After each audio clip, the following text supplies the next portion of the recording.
Teach you to turn that thing up.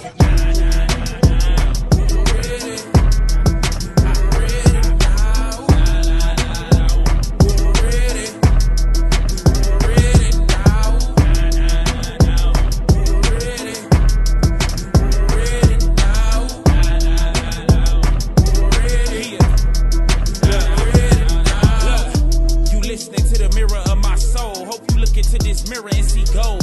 Not cause you arrogant, but more like cause you chose. Israel born grade 8. Even if we ain't make the honor roll.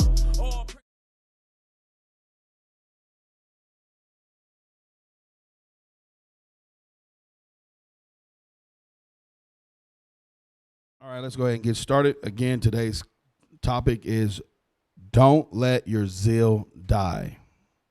Do not let your zeal die. Again, this can't be talked about enough because of the time that we're in. As far as seeing that the end is approaching, you hear all the leadership talking about it. You hear everyone, all the prophets speaking on this time of destruction that we are actually in now. It's no longer that it's coming and, you know, it's ahead of us because we always think about something to come, something. No, it's here. We are here. We are in it. We see it. I mean, understand something. I was talking to the brothers one night. Even look out in the world. You hear the heathens, you hear the unrepentant even saying that, it just don't seem like the holidays. It just don't seem like Thanksgiving. It just don't seem like Christmas. You know, of course, you know, you have worrymen about the corona, the COVID, and all what's going on, but just really think about it.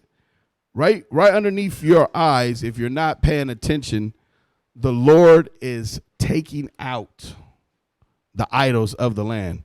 Matter of fact, that's not in my class. Let's just get that real quick. Let's go to Zechariah. The book of Zechariah, chapter 13 and verse 3. And it shall come to pass that when any shall prophesy, when any shall yet prophesy. So again, read 2 and 10, 3 and 7, real fast. Read 2 and 10. Read that because we lost the thought. The book of Zechariah, chapter 2 and verse 10. Sing and rejoice, O daughter of Zion, for, lo, I come, and I will dwell in the midst of thee, saith the Lord. Read 7 first, then 3 and 7. Read 2 and 7, then 3 and 7. Read. The book of Zechariah, chapter 2 and verse 7. Deliver thyself, O Zion, that dwellest with the daughter of Babylon. Read 3 and 7. The book of Zechariah, chapter 3 and verse 7. Thus saith the Lord of hosts, if thou wilt walk in my ways, and if thou wilt keep my charge, then thou shalt also judge my house, and shalt also keep my courts. And I will give thee places to walk among these that stand by. All right, so we're told to deliver ourselves, sing, and rejoice. Then it said, if you keep my laws and walk in my ways, right? Now read 13 and 3. The book of Zechariah, chapter 13 and verse 3. And it shall come to pass that when any shall yet prophesy, then his father and his mother that begat him shall say unto him, thou shalt not live, for thou speakest lies in the name of the Lord. And his father and his mother that begat him shall thrust him through when he prophesied. So we always talk about this saying, hey, yeah, you kids, even you'll be told, your parents will be told to thrust you through if you talking. What's going to happen, though? Now read verse 2. Book of Zechariah, chapter 13 and verse 2. And it shall come to pass in that day, saith the Lord of hosts, that I will cut off the names of the idols out of the land. You see that? He said, in that day, I will cut off the names of the idols in that land. And what's so heavy is right before our eyes, without us realizing it, that thing's being cut off. These idols are being cut off. Read it again. And it shall come to pass in that day, saith the Lord of hosts, that I will cut off the names of the idols out of the land, and they shall no more be remembered. And also I will cause the prophets and the unclean spirit to pass out of the land. You see that? That thing's going on. People are already starting to not remember the idols in a very small fashion, but it's already starting. So again, the reason why I want to bring that thing up is because in this time that we see, we know that we're in the midst of destruction. Go to 2 Peter. 2 Peter, what's that, 2:11? Let me see.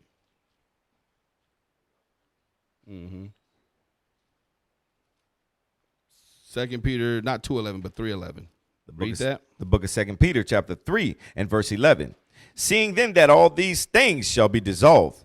So seeing that the destruction will happen, read. What manner of persons ought ye to be in all holy conversation? So the question is, what manner of person are you ought to be in all holy conversation and godliness? And godliness. So again, we have to make sure when us understanding these things, us seeing these things approaching, that we are living in the midst of this, we cannot let our zeal die. We have to always stay focused. You are so close, and you don't even necessarily realize it. Go to Galatians chapter 4, verse 18.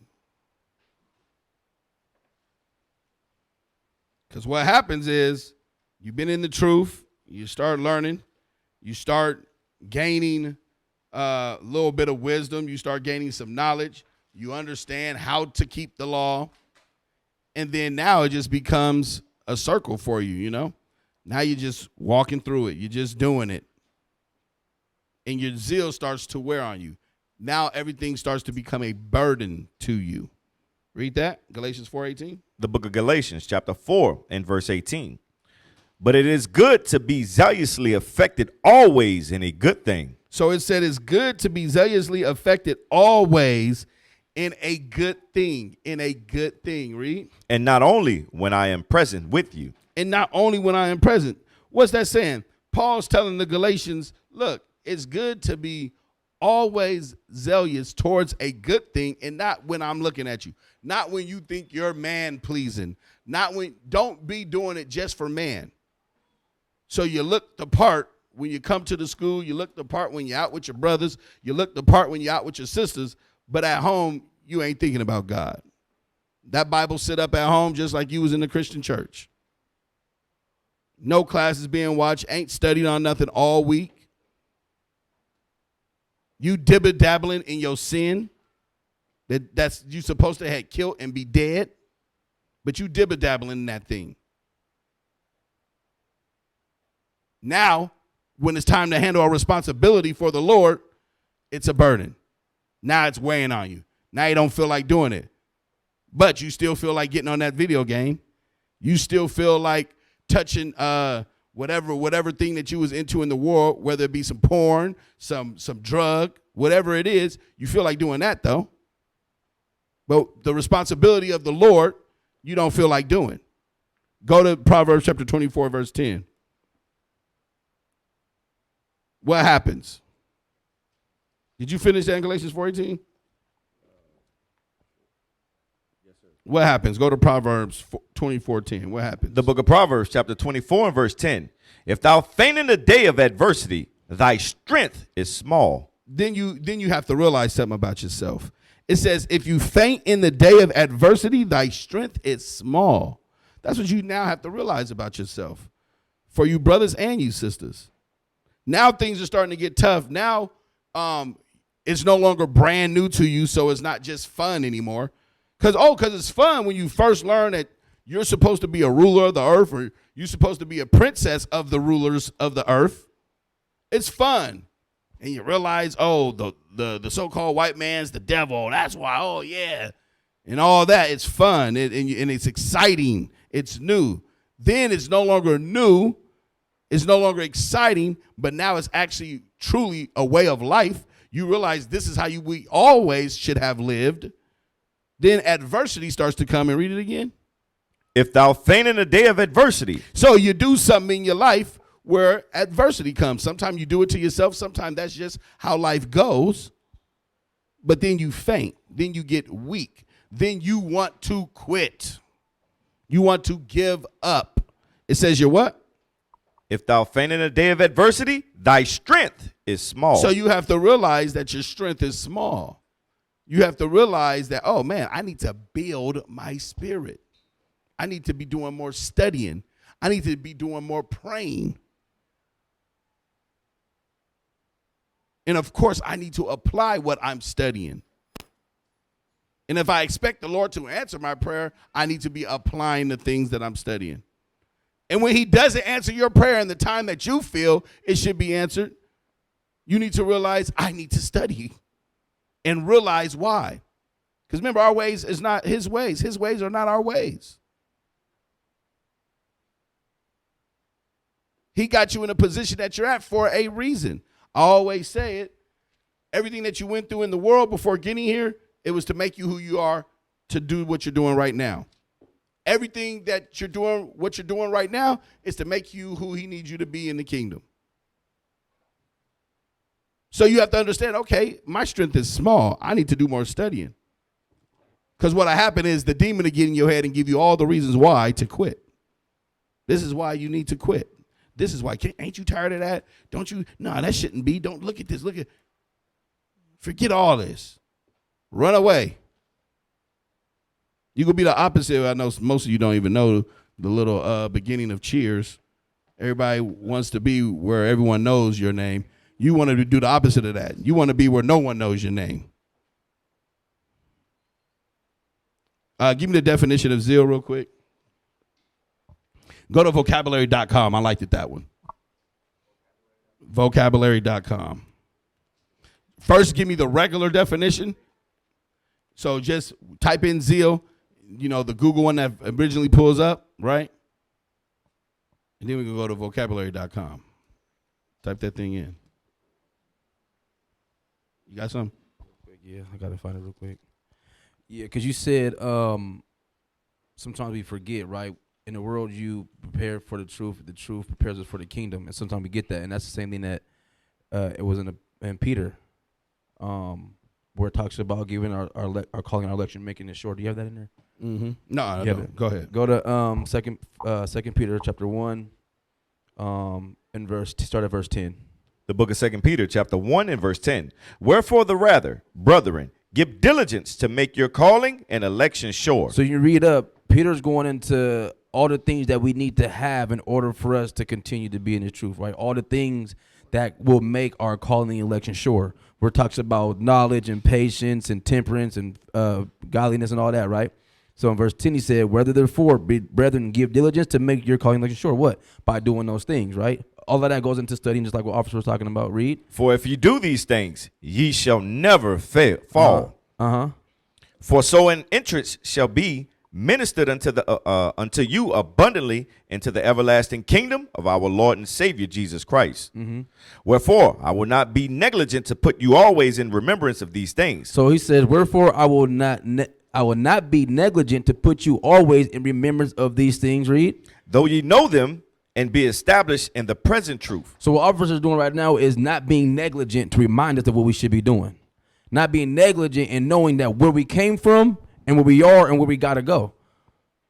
He's not being negligent. This is what Peter was telling, this is the epistle of Peter. Not to be negligent in what? In reminding us of where we come from and keeping the zeal that we came in, keeping the zeal that we had when we first came into this truth. This is what Officer is telling us not to be negligent of. He's not being negligent in what? Doing what? Reminding us about why we're here and about why God brought us here. So pay close attention to what he's saying. Don't let your mind wander off. All right, we all need this. All praises. Read that. The regular one first, then we'll go to the vocabulary.com one. Just a definition of zeal from Google: eagerness and ardent interest in pursuit of something. So it says eagerness and ardent interest in pursuit of something. You see that? In pursuit of something. Eagerness in pursuit of something. Now go to vocabulary.com. Vocabulary.com definition of zeal. Zeal is dedication or enthusiasm for something. Notice what it says. Dedication. It's dedication or enthusiasm for what? For something. For something. For something. If you have zeal, you're willing, energized, and motivated. You see that? If you have zeal, you're willing, you're energized, and you're motivated. Meaning what? You're always going to be willing. Things will not turn burdensome to you. You're always motivated. You're always energized. Why? Because the first definition said what? You're in pursuit of something. What are we in pursuit of today? We're in pursuit of forever, right? You're in pursuit of salvation, right? What I always like to say, we're in pursuit of taking over the earth. So you must keep that energy, that motivation, that pursuit, the willingness. From there, go to Proverbs 21. Understand, Proverbs 21, verse 5. That's what we're going to read. The book of Proverbs, chapter 21 and verse 5. The thoughts of the diligent tend only to Plenteousness, yep. plenteousness. It says the thought of the diligent does what? Tend only to plenteousness. Tend only to that thing. Read on. But of every one that is hasty, only to want. But everyone that's hasty, you just want. You're covetousness. That's what happens. You're covetous. You just want. I want this and I want that. But you're not pursuing something, or you're not tending only to plenteousness.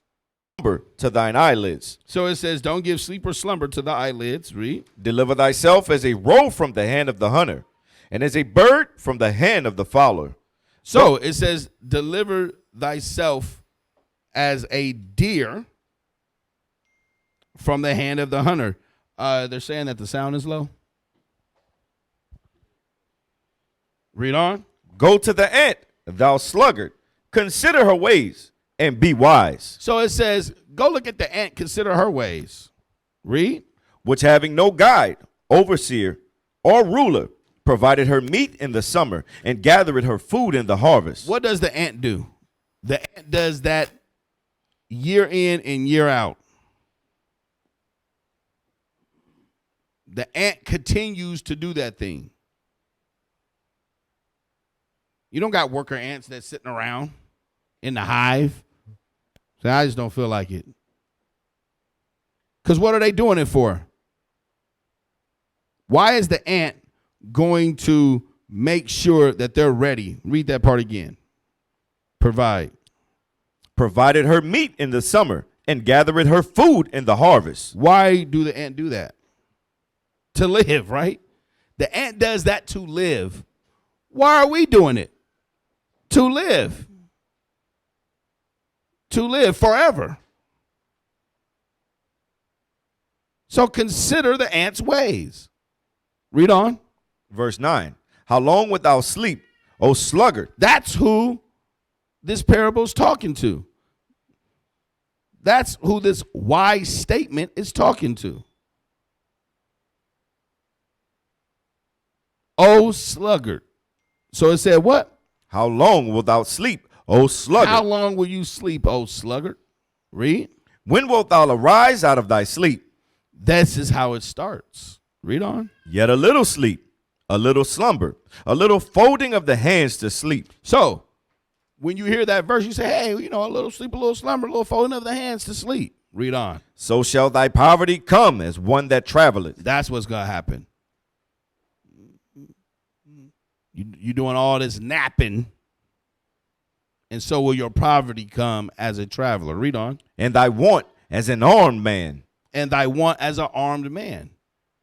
You'll continuously find yourself in that position. Oh, sluggard. That's how it starts. That slothful spirit starts to creep up on you. And guess what? You let it. That's what happens. No, you're no longer as diligent as you once was. It's not exciting no more. Go to read on. No, that's it on that. Go to Isaiah 62 verse 1. Because it said, how long will you sleep, O sluggard? Little sleep, little fold of the hands. I always say you got to get in that Isaiah spirit. Mm-hmm. What's the spirit of Isaiah? Let's read it. The book of Isaiah, chapter 62 and verse 1. For Zion's sake will I not hold my peace, and for Jerusalem's sake I will not rest, until the righteousness thereof go forth as brightness. You see that? He said, for Jerusalem's sake I will not rest. He said, I will not hold my peace. I will not rest until when? until the righteousness thereof go forth as brightness. You see that? Until the righteousness thereof goes forth. For whose sake? Read that part. For Zion's sake. For Zion's sake. So when you say for Zion's sake, that's for your own sake plus the nation. Or you can simply say it how Isaiah said it, for the nation's sake, which includes you. Now, do you need to sleep? Of course you do. Otherwise, your body will break down on you. Right? Bishop did the 8-hour breakdown. He was actually right here when he did the 8-hour breakdown.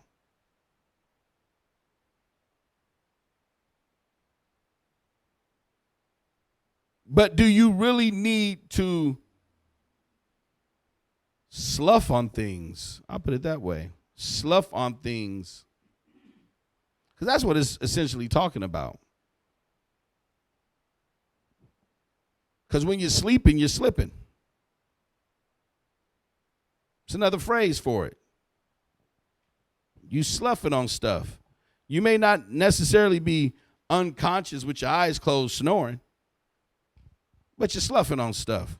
Isaiah said, I won't rest, meaning he's going to always be trying to do the work. He's always going to be doing something he needs to do to bring forth the kingdom. So understand that. That's how you keep your zeal. That's how you keep your zeal instead of allowing the slothful spirit to get on you. And now you're doing other than trying to bring forth the kingdom. From there, go to Sirach 22. Go to Sirach 22.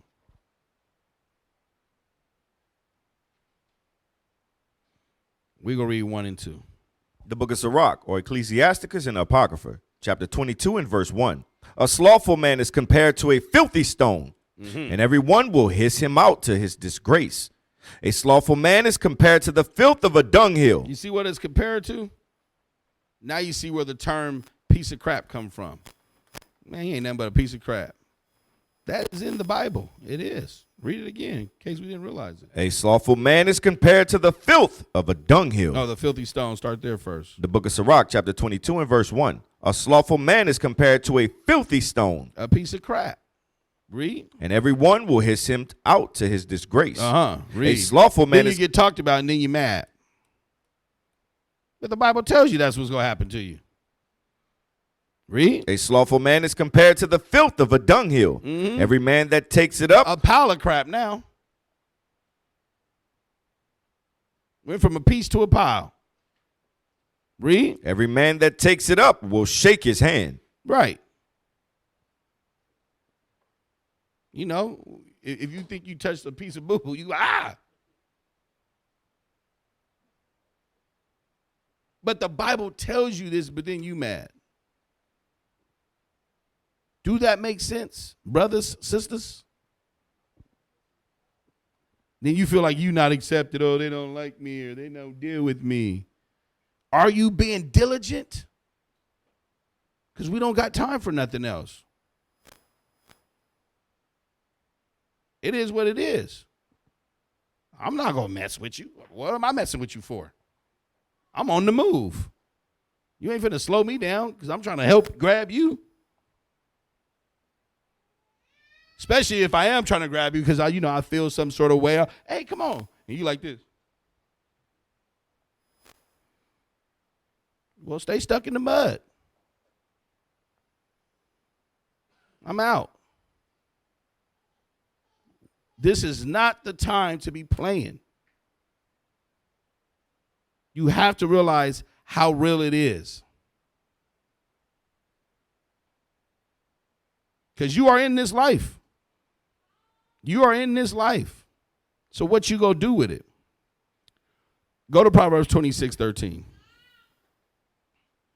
Go to Proverbs 20. Because why? What happens? So now you're letting the slothfulness creep into you. And as the slothfulness grow, that spirit grow in you, what happens then? The book of Proverbs, chapter 26 and verse 13. Oh, yeah, I'm going to tell you what happens then. Excuses. Then you come up with, you number one excuse person. You got all the best excuses. People come to you for an excuse. Hey, man, so look, I ain't trying to do this. Hey, I know you be giving out them dope-ass excuses, man. Get one of them. I need a good one. They ain't believing me no more. I can see that they don't believe me no more. I need one of your excuses. Because it seems like you be having them go, okay, I feel you, man. Brother be like, I'm at work. Yeah, I got to go to work today, man. I can't do that. I got to go to work today. Oh, you at work, brother? Okay, you excuse, brother. Okay, cool.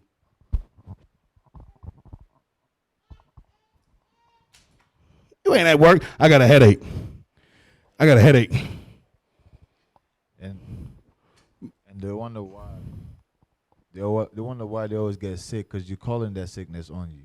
Right. I got a headache. I'm sick. Hey, the phone ring and they see officer. You go, okay. Slow, officer. Slow. Damn. And that's our new reward. That's gonna be the reward of the year. Number one excuse maker. And you will get the little excuse award. But that's what happens. Excuses come. Read that. Proverbs 26. The book of Proverbs, chapter 26 and verse 13. Mm-hmm. The slothful man said, there is a lion in the way. Yeah, there's a line. Now, man, look. So check it out, My car don't work. So that's why you didn't make it? So you didn't call nobody? Don't you got brothers? So you just didn't call nobody. Well, it was so late. Well, how long did you know your car didn't work? Oh, well, it ain't been working for the last 2 days. Oh, really?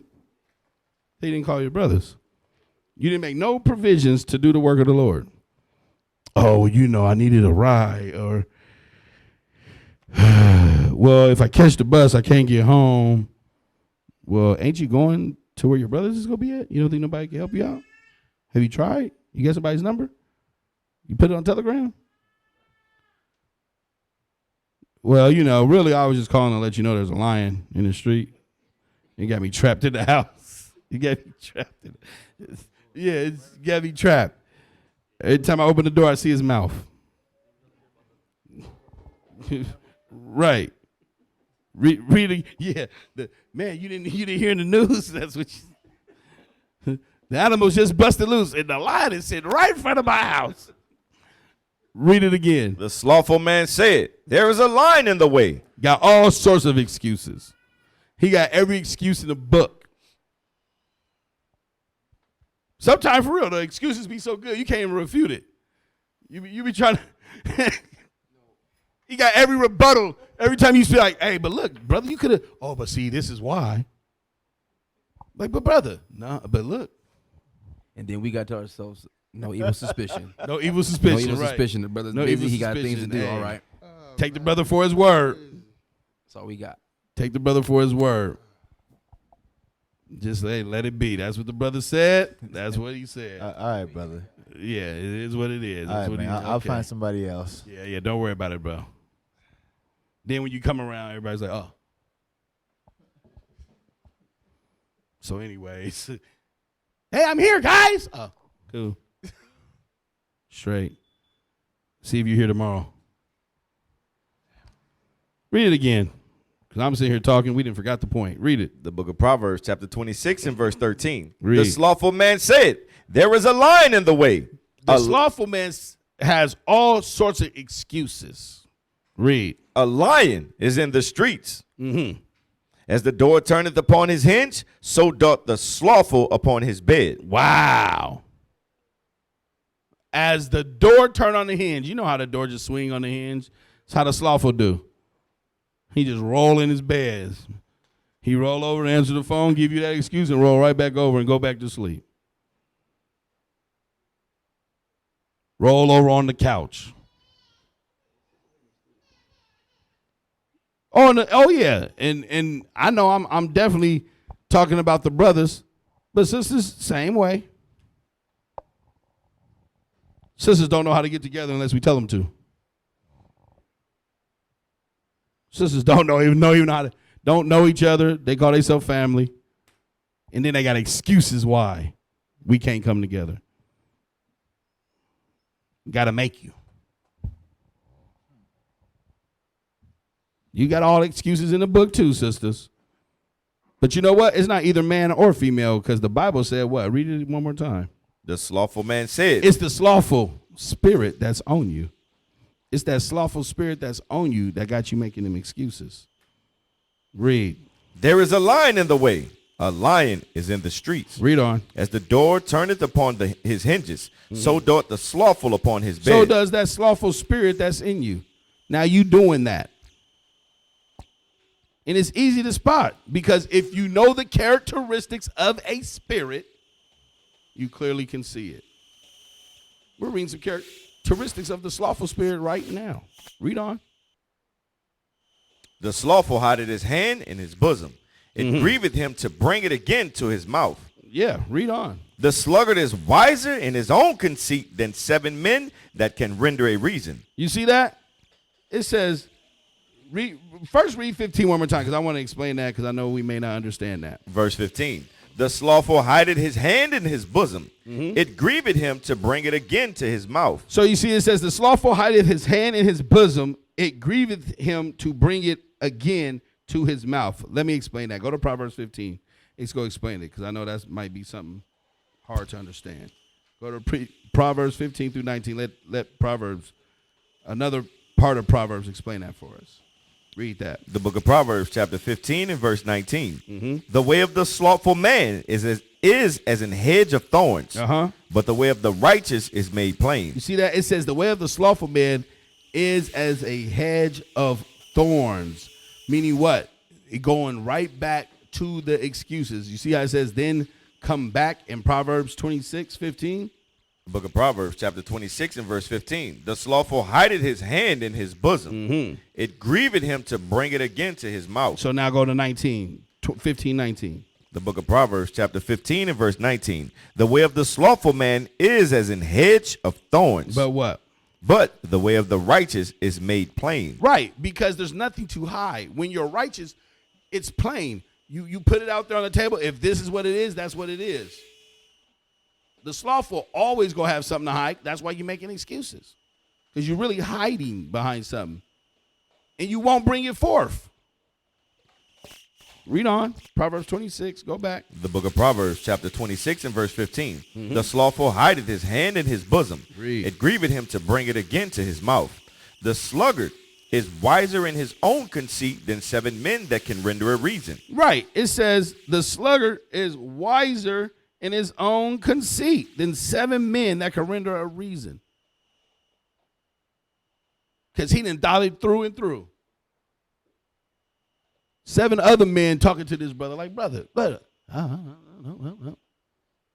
He got all of it. He wise in his own conceit, his own thoughts. He got excuses planned out for next year. You sisters too, same way. The sisters always got excuse too. So I was talking to a sister, right? She's putting a function in the school. Prior to the function, a few days prior to the function, as they're planning the function, sisters don't even have that day in their possession, but they already tell the other sister like, hey, I'm not going to be able to make it, or I'm going to be late for this, this, and that. Why are you planning to be late? Something is going on. Why are you planning? You telling the sister, I'm not going to be late because I got so much stuff to do. You have time that you could get prepared for it. But you telling the sister, I'm going to be late because I'm not going to make it on time. That's what happens. And I get it. I know we're busy. We got societal responsibilities. I get it. I know. I mean, hey, if you at work, you're at work. It is what it is. And if you planning based upon that schedule, sometimes that's true. We get it. We get it. You're at work, societal needs. We get it. What officer is talking about is when that's not the case. That's not the case. And what I'm talking about is when you lie about it. People look me dead in the face and lie. They talk to you dead on the phone and give you a bold-faced lie.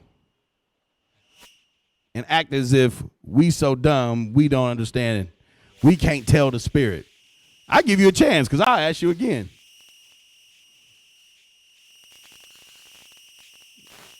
I'm going to let you stack sin on sin since you want to lie.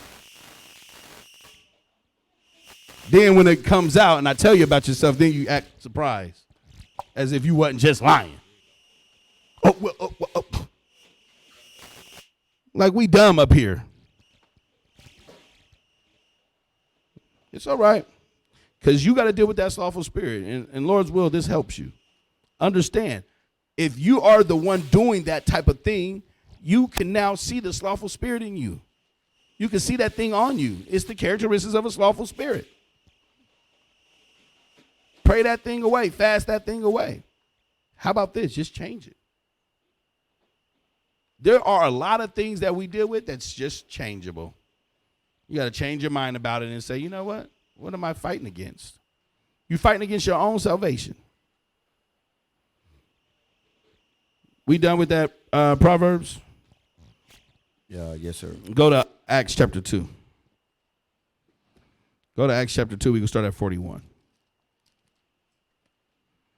Acts chapter 2, verse 41. The book of Acts, chapter 2 and verse 41. Mm-hmm. Then they that gladly received his word were baptized. And the same day there were added unto them about 3,000 souls. Read on. And they continued steadfastly in the apostles' doctrine. You notice what it said, that they continued steadfastly?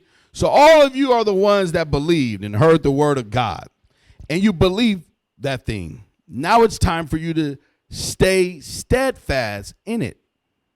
Read on. In the apostles' doctrine and fellowship, and in breaking of bread, and in prayers. Read. And fear came upon. Wait. Matter of fact, you notice what it says? It says in the doctrine, in the fellowship, in the breaking of bread, and in prayers. You notice that? Pay attention to what the Bible's telling you. Being steadfast in the doctrine and in fellowship, the breaking of the bread, and in prayer.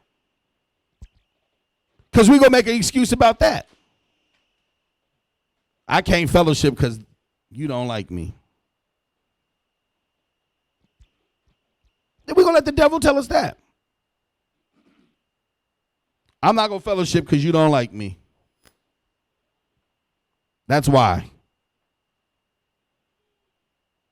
Sometimes it extends from the world because that's how you was in the world too. Family member didn't like you. Of course, we was all celebrating the pagan holidays. So that's why you don't come to the family function because cousin so-and-so will be there. Sometimes it extends from the world. And you haven't shook that old man, so you think the same way. And then sometimes, guess what? You're doing the exact opposite from the world. Although cousin so-and-so is going to be there, you still going to be there. You still go, I just ain't going to talk to him there at the family function. I'm going to be getting away from her or him. But then it's truth, all of a sudden you can't come at all because so-and-so is there. So it's both ways. Read it again. The book of Acts, chapter 2 and verse 42. And they continue steadfastly in the apostles' doctrine and fellowship, and in breaking of bread, and in prayers. Read. And fear came upon every soul, and many wonders and signs were done by the apostles. You see that? It says, and fear came upon every soul, and fear came upon every soul. Remember what it said in Malachi 3:16? Read that real fast. Just the top part. It said, and fear came upon every soul. And fear came upon every soul. Yeah, now read Malachi 3:16 real fast. Malachi chapter 3. Check. Malachi chapter 3:16. Hold on. Check. Our audio man is not on it today. Our audio man ain't on it today. Oh, it was you, Joseph. You turned it off. That's what they said. Go ahead. Book of Malachi chapter 3 and verse 16. Then they that fear the Lord spake often one to another. You see how Malachi 3:16 said that? Now the brethren and the sisters in Acts is actually applying that thing. It said, them that feared the Lord spoke often one to another. That's all I wanted in Malachi. Go back to Acts. Yes, sir. The book of Acts chapter 2 and verse 42. And they continued steadfastly in the apostles' doctrine and fellowship, and in breaking of bread, and in prayers. And fear came upon every soul, and many wonders and signs were done by the apostles. Read. And all that believed were together, and had all things common. You see that? It said all that believe were together and had all things in common. Now you have to ask yourself, if I don't have all things in common with my brethren, with my sisters, am I being steadfast in these things that I read? Am I doing this? Am I following after the examples of my forefathers? Am I being diligent the way I read this Bible? When I read and I see these things, am I patterning myself after that? You got to be mindful. That's how you're going to shake that thing. Patting yourself after the things you read. Well, first you got to read it, of course. From there, you guys got something? Just one. Go to Philippians chapter 1 and start at verse 25. The book of Philippians chapter 1 and verse 25. So this is Paul and Timotheus writing to the brethren in Philippi, right? So he's explaining his expectation for that church, for the brethren over there, the Israelites over there. Read on. And having this confidence, I know that I shall abide and continue with you all for your furtherance and joy of faith. So the one as I go down on that, he's talking about what I'm seeing is like we don't have a lot of people who's joyful about being in this truth. Their actions show it, the way their movements show it, the way of applying any scriptures like Malachi 3:16, Psalms 132, Psalm 133.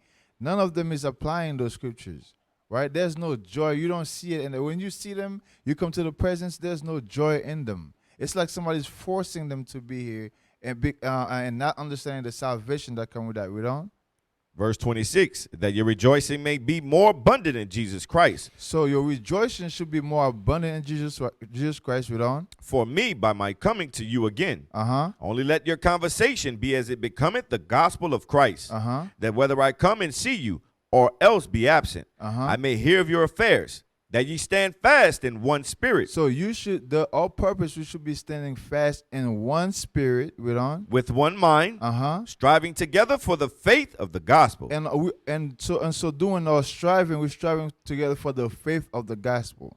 What faith is that? The faith that we're going to get the kingdom. The faith that we're going to get the glory of the kingdom. That's the faith that we have in Christ. To get salvation. Read on. And in nothing terrified by your adversaries, which is to them an evident token of. So our adversaries, when they see our action, when they see how we one-minded, they see in faith, they understand, man, that's our destruction coming. They understand that's them losing the battle. Read on. Which is to them an evident token of perdition, but to you of salvation and that of God. You see that? Us doing that, us standing fast in the faith in one mind and one spirit, that's the evidence of our salvation. Read on. Verse 29, for unto you it is given in the behalf of Christ, not only to believe on him, but also to suffer for his sake, having the same conflict which he saw in me, and now here to be in me. So you see that the same thing that we reading about Paul, how he dealt with the church and the conflict that he went through when dealing with the brethren, dealing with each other, the problems that he had between them, and how he fixed it and how he applied the scriptures. That's the same thing that we should have. That's the same thing we're going to have. All right? So we should have the same mindset that our forefathers had when it comes to the scriptures, and having that joy and be, how do you say it?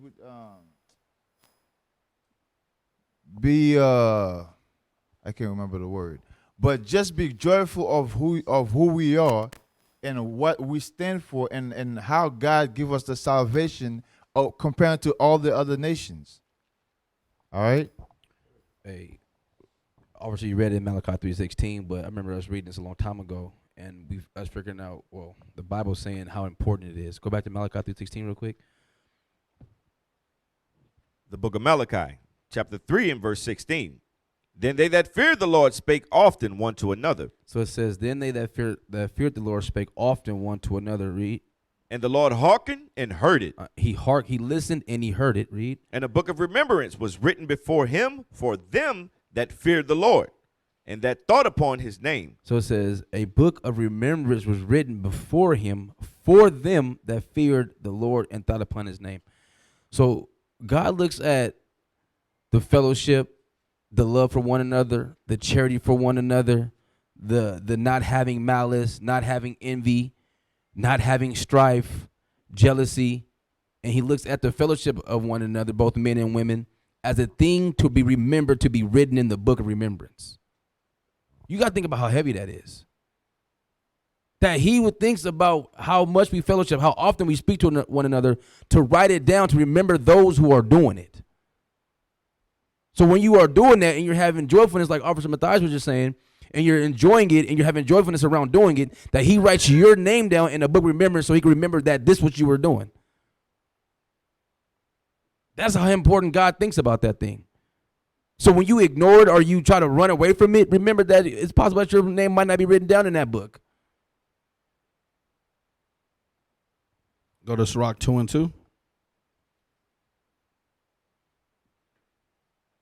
Sirach chapter 2, verse 2. Let's read this. The book of Sirach, chapter 2 and verse 2. Set thy heart aright and constantly endure. It says, set thy heart aright and constantly endure. We got to be consistent in what we do towards the Lord. We got to be consistent if we expect any type of salvation. All that on and off, whether you realize it or not, that's wavering. You get lukewarm real fast. Hot water, cold water. Hot water, cold water. You stick your hands in that water, it's going to be warm. Read on.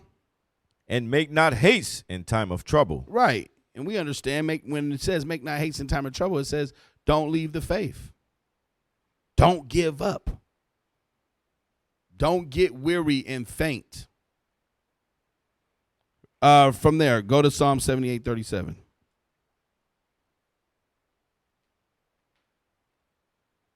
Psalm 78:37. The book of Psalms, chapter 78 and verse 37. Mm-hmm. For their heart was not right with him, neither were they steadfast in his covenant. You see that? It says their heart was not right with them, neither were they steadfast in his covenant. You see that? When you become not steadfast, it means your heart's not right. Period. If you decide you want to be weary or you want to have the excuse or everything becomes burdensome to it, that's a sign of your heart not being right. Another characteristic. That's why the wise men of the Lord are elders, the deacons, the bishop, the captains. They could clearly tell you your heart ain't right. And you don't think that they could see it. They're looking at the characteristics of the spirit, and they know your heart ain't right. You ain't right. It is what it is. You have to realize that thing to change it. You have to realize that thing to change it. Go to Mark. Because the slothful spirit get in you, next thing you know, you got excuses. And then once these excuses start to roll, then what happens? Now here comes the doubt and the disbelief. Now here comes the doubt and unbelief. You let the slothful spirit ride, turn into excuses. Now from there, it becomes doubt and unbelief. Read that in Mark 16:9.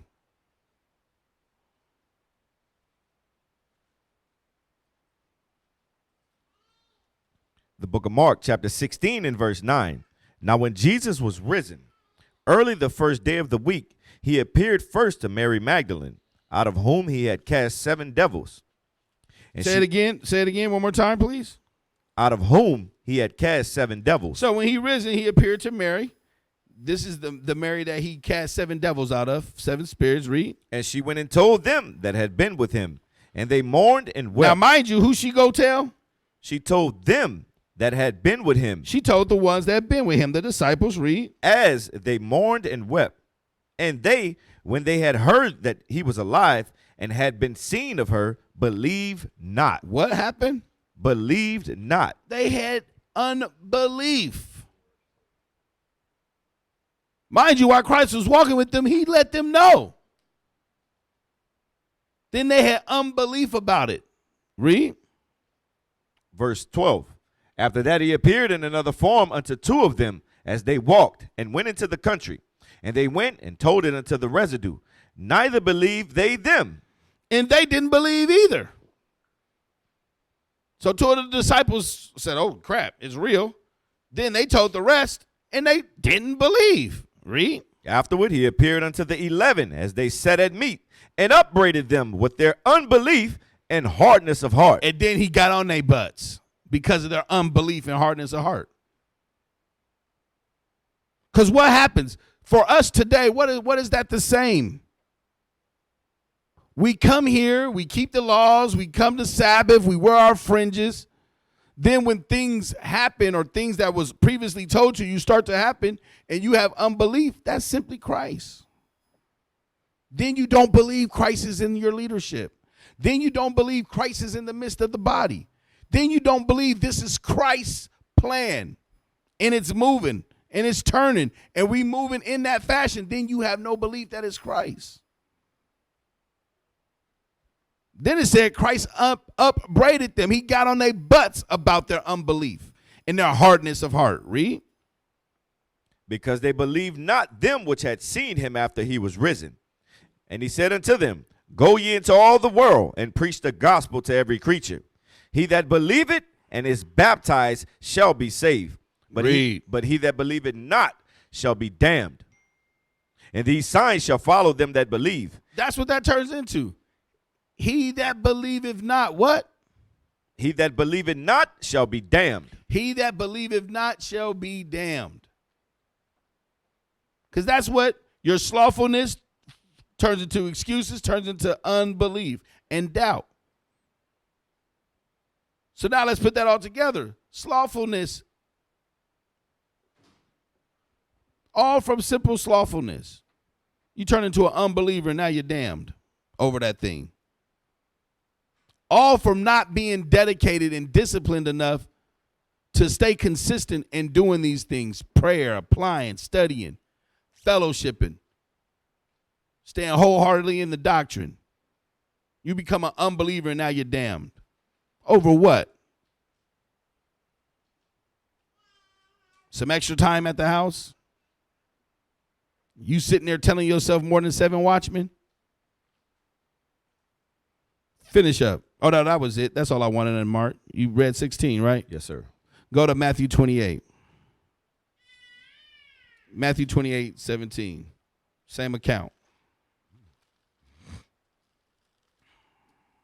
Read that. The book of Matthew, chapter 28 and verse 17. And when they saw him, they worshiped him.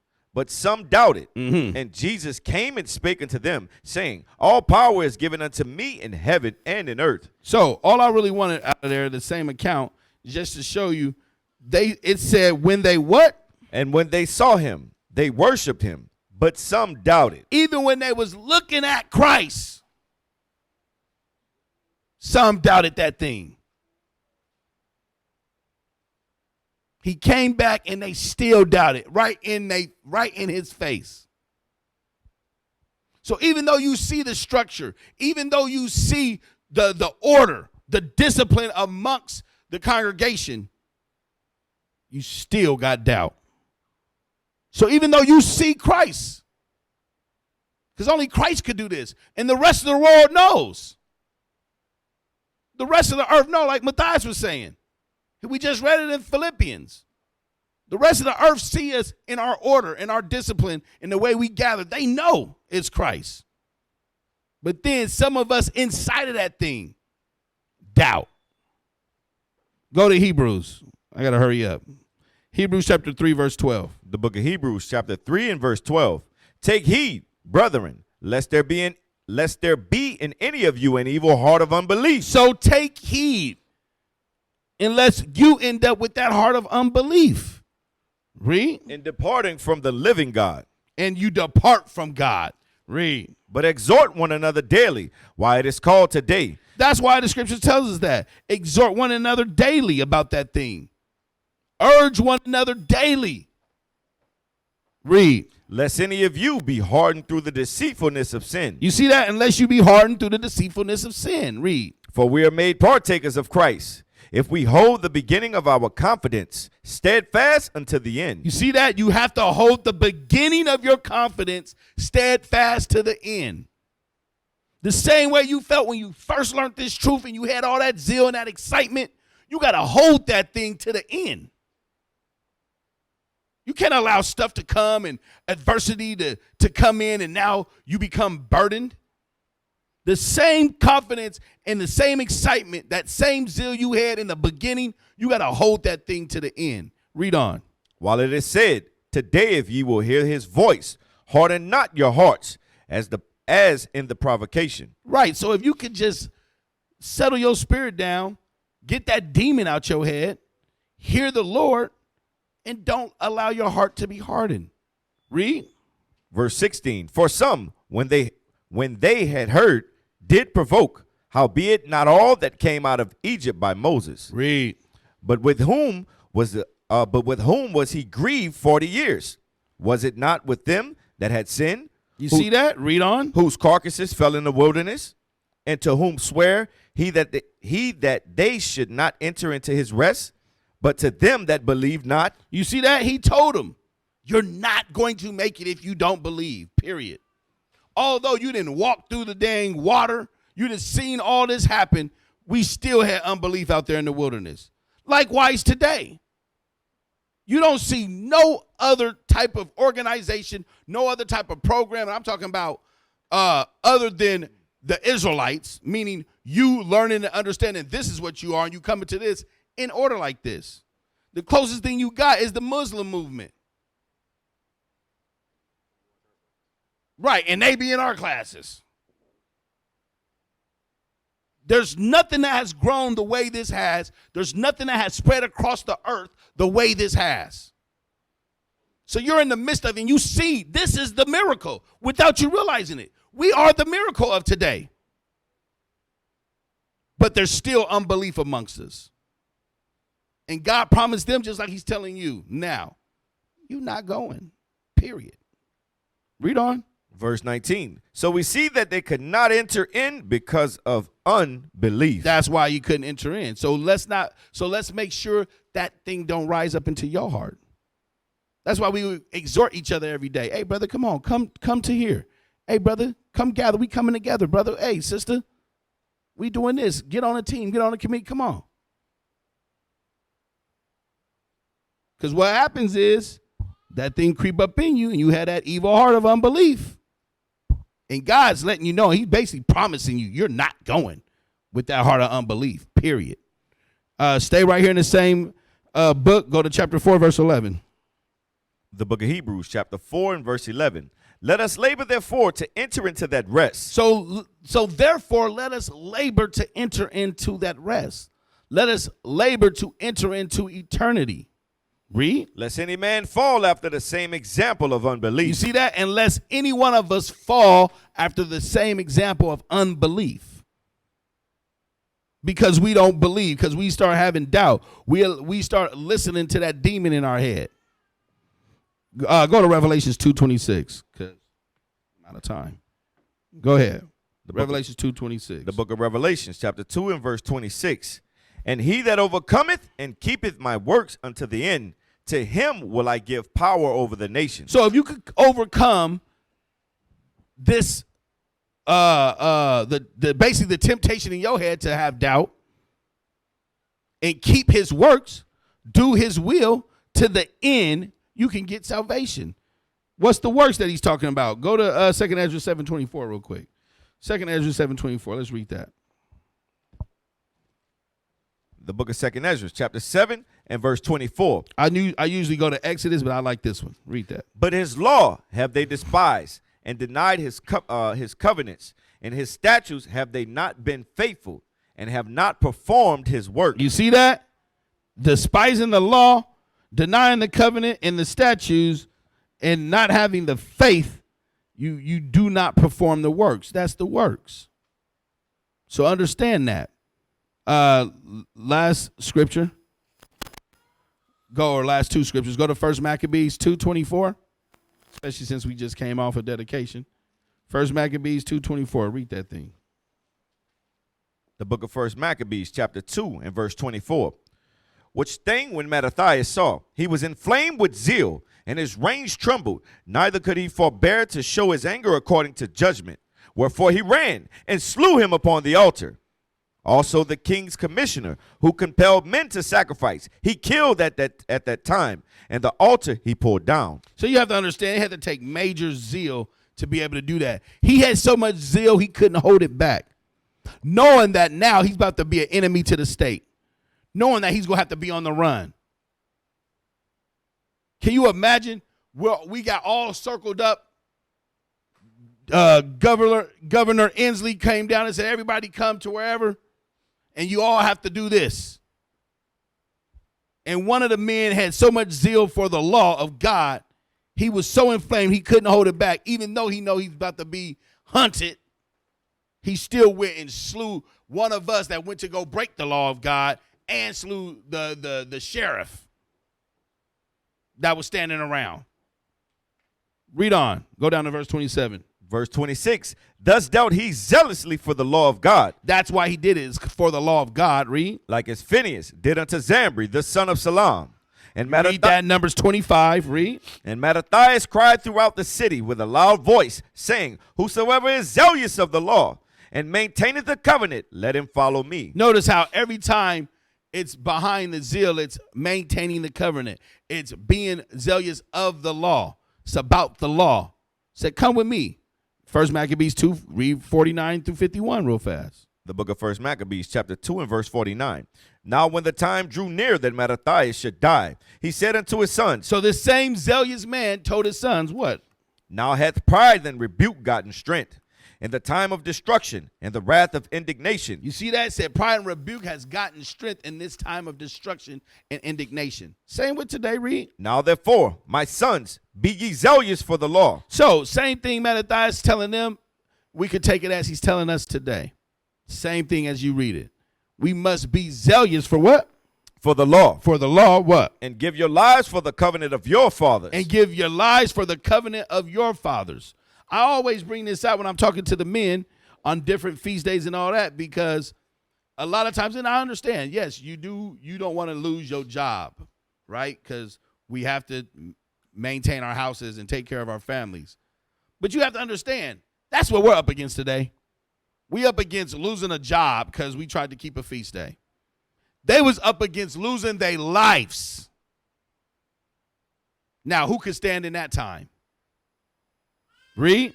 Call to remembrance what acts our fathers did in their time. So what did he tell them? He told them, call to remembrance your forefathers, what your forefathers did.